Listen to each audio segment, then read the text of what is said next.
CEO leadership philosophies greatly differ from one another, and it is crucial to understand how leaders build their team, address challenges, and grow the business. Join me in a conversation with Mr. Bharath Sastry, who is the CEO of Vistaprint India, and welcome to the C-Suite Conversations.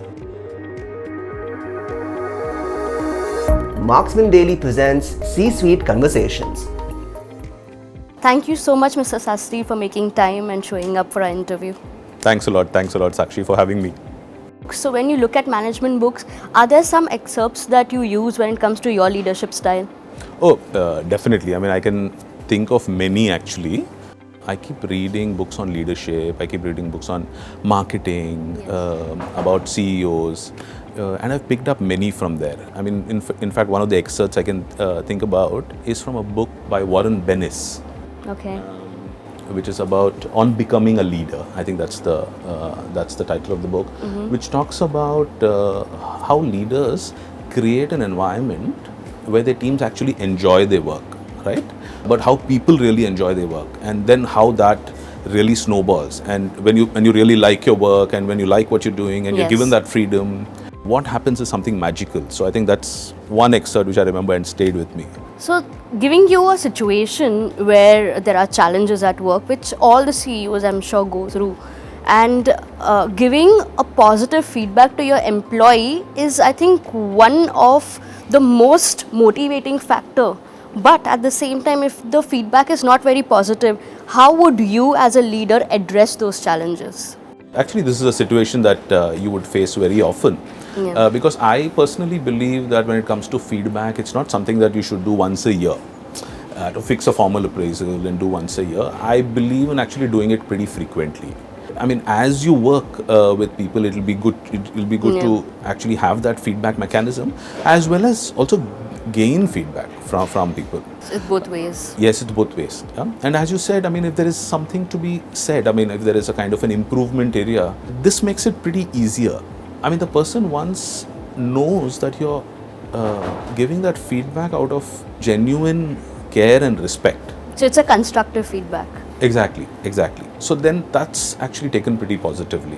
When you actually listen to your team, and when you actually understand them, and when you're authentic towards them, right? So there is a sense of trust and respect that builds. Then are able to give a feedback of an improvement area. I mean, that's taken pretty well, and that's what I've And it's experienced. reciprocation also, you know. Absolutely. So you have to come halfway, be it any relationship, work relationship or personal. That's right. And you also have to listen, obviously, as you said. Always. And try and take feedback. And sometimes people not give it to you directly, but they'll be able to like say things or hints which you'll need to pick up and then work on those. Yeah, so that's analyzing what the person is saying basically, because if they're just words, it might just go unnoticed. Yeah, absolutely. I mean, looking at body language, I mean, how a person is reacting, and trying to actually adapt yourself to that, to those situations is great. And it's actually one of the exciting things about actually being a leader. So tell us about your journey from how you started, where you started, and how far you've come as a CEO for Vistaprint India. I don't know about how far, but I've really enjoyed my journey, I should say. I actually started off in sales in an FMCG company called Cadbury. I mean, you know Cadbury, Of it's course, called all of us Mondelez do. right now. So I was there for 15 years. I did various roles. That formed the foundations of my career. So I started in sales and started handling marketing for brands in Cadbury, and also started handling business of brands as we moved ahead. Right. Worked with large teams and worked with small teams and worked with no team also. So it really gave me the breadth of experiences with respect to both leadership as well as functional areas.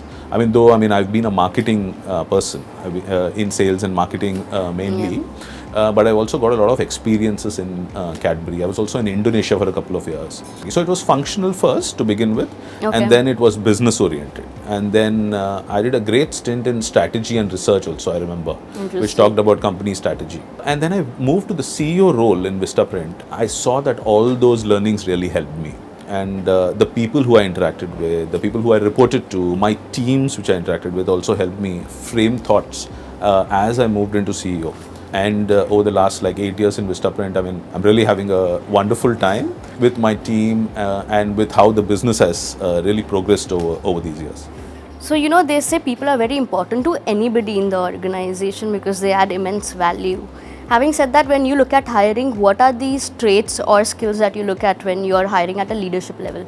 The first thing that you look at from a leadership level, from a senior leadership level, if I were to talk about, is of course the area of expertise, functional area of expertise, whether that is coming through. I mean, that I would say is a hygiene. I think specific times in a person's career where that person has actually worked with a team which has done something out of the ordinary or something magical. And by magical, I mean Out of the box, or something that yeah. is different from what others are doing. Yes, and something, I mean, which adds up to something greater. Another thing I would look for in a senior leader is the ability to think strategically and be a little sharp in strategy. Okay. I believe that's important as you get, as you become a senior leader or as you become a CEO, to be able to think strategically and a little sharp and be able to distill the priorities of the organization into critical priorities. Yeah. So, speaking about leadership quality, what is that one quality you think has worked for you in becoming a CEO? If I were to choose one, and something which I really enjoyed also is creating an environment of enjoyment, or creating a kind of a culture, encouraging some behaviors which leads to people really enjoying themselves. But that also comes with a lot of risk, right? Because if there is a process that is for the people and sometimes that process is taken for granted, then what? By enjoyment, what I meant is that a place where people would have the thrill of achievement and also enjoy the process, having a kind of enjoy the journey as well as having thrill in the achievement. Trying my best to create such an environment, I think has been the one thing that I always focus on. So, going back to your personal goals and achievements, what is it that you've planned this year for yourself? Actually, I mean, work-wise, we've come to a stage where what gives us the most fulfillment, gives me and my team, is that we've seen a business that is started as a startup, yeah, and come this far to right now the size and the brand trust that we have in the market. Looking forward this year, personally, I mean, I think I would want to spend a little more time with my family, and I want to do that by traveling. Yeah, I started doing that last year, where we actually dedicated time to travel both within India as well as outside. So I think I want to do more of that. We've been talking about work-life balance quite a bit, and very recently I've come to realize that a lot of CEOs or top management consciously have been spending time with their family, especially men. What's your take on that? No, you're absolutely right, and I tend to do that. Earlier we used to call it work-life balance, right? I mean, I think somehow now Yes. It's become the same, right? So I spend time with my family even during work hours, because there are times when you work from home. So I don't see that there is a kind of a demarcation between both right now.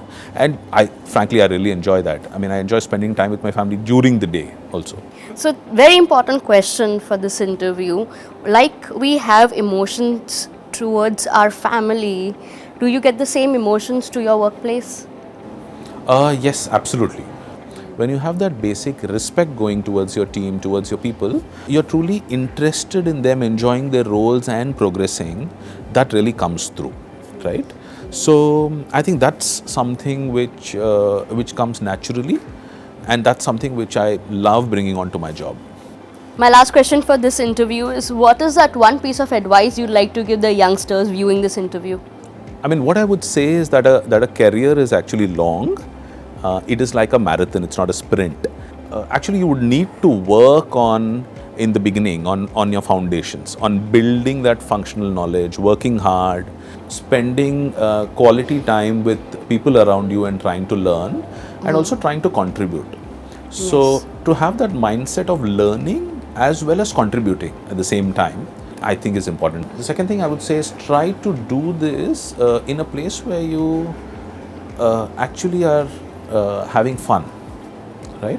So I think that's another important thing. So because to last the whole marathon, you would also need to have fun doing what you're doing at work.